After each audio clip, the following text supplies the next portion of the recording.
Voilà, bonjour à toutes et à tous. Voilà les conséquences de la première pluie ici dans le secteur 1 à Sangoya. Comme vous constatez, ça a causé beaucoup de dégâts énormes. Voilà, à cause de l'insalubrité, puisque les ordures qui s'accumulent sur le chemin quelque part viennent s'accumuler ici. Et vous constatez le dégât que cela a causé ce matin. Il y a eu des blessés, 4 personnes, et dont une personne très grave, selon les explications que nous avons reçues ici. Vous avez vu les constructions qui sont détruites. Voilà un peu les conséquences de la première pluie ici dans le secteur 1. Vous allez voir en image, on va continuer. Et ça, c'est ce qui s'est passé la nuit. Voilà la maison qui s'est effondrée. Il y a 2 chambres qui sont effondrées. Et l'une sur une famille de 5 personnes, dont 4 ont été blessées. Voilà un peu ce que cela a causé ce matin. Donc voici les conséquences. Comme vous le constatez, ces 2 maisons, maintenant les murs nous sont totalement partis. On peut même passer à travers. Voilà. Voilà un peu, on va vous montrer en image, vous voyez, ça c'est l'eau.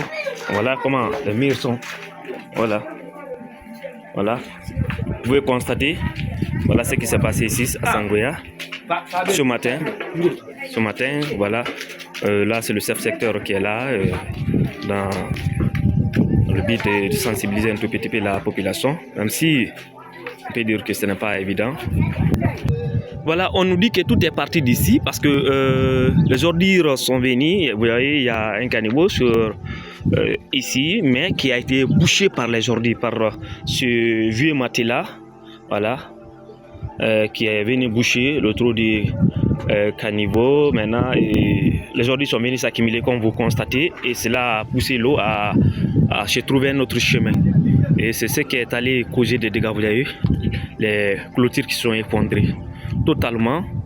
Ben voilà, comme vous le constatez, il y a eu d'énormes dégâts ici à Sangoya dans le secteur 1 ce matin. Et ce n'est pas qu'ici, vous allez voir tout à l'heure les images, et les ordures ont trouvé d'autres chemins, et dans le quartier, il y a l'insalubrité partout. Là, nous sommes en face d'une victime qui a aussi perdu sa maison. Bonjour monsieur. Bonjour. Oui, présentez-vous s'il vous plaît. Moi c'est Abdoulaye Sako.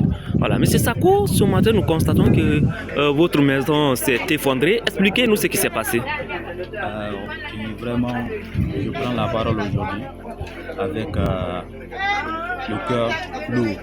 C'est environ 1h du matin que une inondation violente a frappé notre quartier.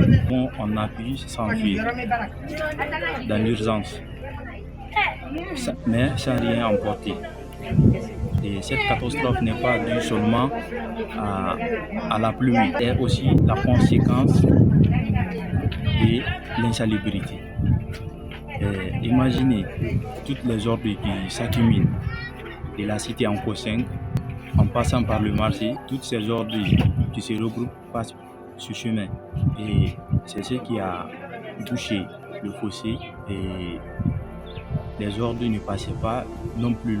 Et l'eau a emprunté un autre chemin, et ça fait un dégât tellement catastrophique.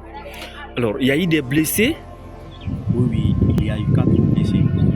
Une qui est gravement blessée. Elles sont à l'hôpital. Aujourd'hui, quel appel avez-vous à lancer aux autorités ou aux personnes de bonne volonté puisque vous avez perdu votre maison? Je lance un appel solennel aux autorités, aux ONG et aux personnes de bonne volonté de nous aider, mais surtout d'un changement durable. Il faut assainir notre quartier, éduquer à l'hygiène et investir dans l'environnement pour que cela ne se reproduise plus. Et mes citoyens et compatriotes doivent savoir que l'insalubrité est tellement néfaste, et il faut s'abonner ici aux agents PME. C'est ce que j'ai à dire. Merci beaucoup.